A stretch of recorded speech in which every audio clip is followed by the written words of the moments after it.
மன்னர் ஒருவர் தன்னுடைய குதிரையில் ஏறி அமர்ந்தபடி ஒரு கிராமத்தின் வழியாக சென்று கொண்டிருக்கிறார்.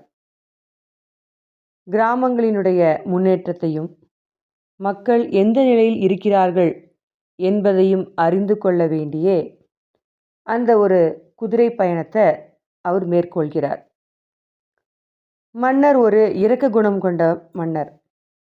அந்த மன்னரைப் போலவே அவரது குதிரையும் இரக்க குணம் கொண்டதாக காணப்பட்டது. அந்த குதிரையானது மன்னரை சுமந்தபடி சுற்றும் முற்றும் பார்த்து கொண்டே செல்கிறது. அப்பொழுது காலில் அடிபட்ட ஒரு நாய் நடக்க முடியாமல் நொண்டி நொண்டி சென்று கொண்டிருப்பதை குதிரை பார்க்கிறது.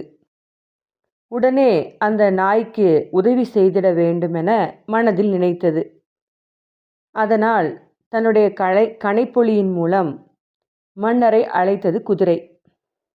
அரசே, அதோ ஒரு நாயானது நடக்க முடியாமல் தத்தி தத்தி சென்று கொண்டிருக்கிறது. அந்த நாயை என் முதுகில் ஏற்றிக்கொண்டு அது எந்த இடத்திற்கு செல்ல வேண்டுமோ அந்த இடத்தில் விட்டுவிடலாமா என்று கேட்டது. அரசர் உடனே, குதிரையே, என்னைப் போலவே நீயும் இரக்கத்துடன் செயல்படுகிறாய். அந்த நாய்க்கு உதவுவதில் உனக்கு இருக்கின்ற மகிழ்ச்சியைப் போலவே எனக்கும் இருக்கின்றது என்று கூறுகிறார். உடனே தன் பின்னால் வந்து கொண்டிருந்த காவலர்களை அழைத்து அந்த நாயை தூக்கி தாம் அமர்ந்திருக்கும் இடத்திற்கு முன்னே வைக்குமாறு கட்டளையிடுகிறார். காவலர்களும் அந்த நாயை குதிரையின் மீது ஏற்றி மன்னர் முன்னே அமர வைத்தனர். மன்னர் முன்னே அமர்ந்து குதிரை சவாரி செய்து கொண்டிருந்த அந்த நாய்க்கு மிகவும் மகிழ்ச்சி. குதிரையின் மீது மன்னர் வருவதை பார்த்து கிராம மக்கள் அனைவரும் வணக்கம் தெரிவிக்கிறார்கள்.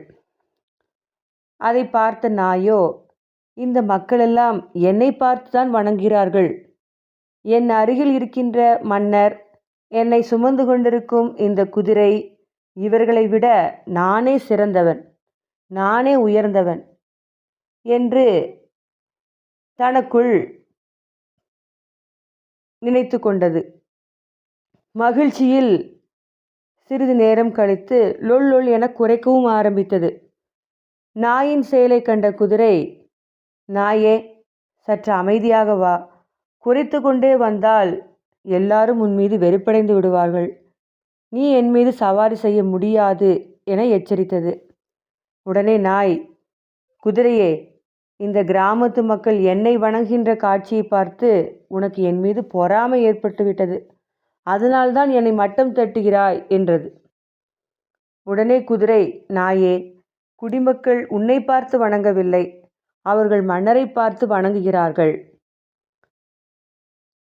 மன்னர் முன்னே இருக்கின்ற அதையெல்லாம் பார்த்துவிட்டு நீ இவ்வாறு நினைப்பது தவறு. இனிமேலாவது உண்மை நிலையை உணர்ந்து அமைதியாக இரு என்று குதிரை கூறியது. ஆனால் நாயோ உற்சாக மிகுதியில் மீண்டும் குரைக்க ஆரம்பித்தது.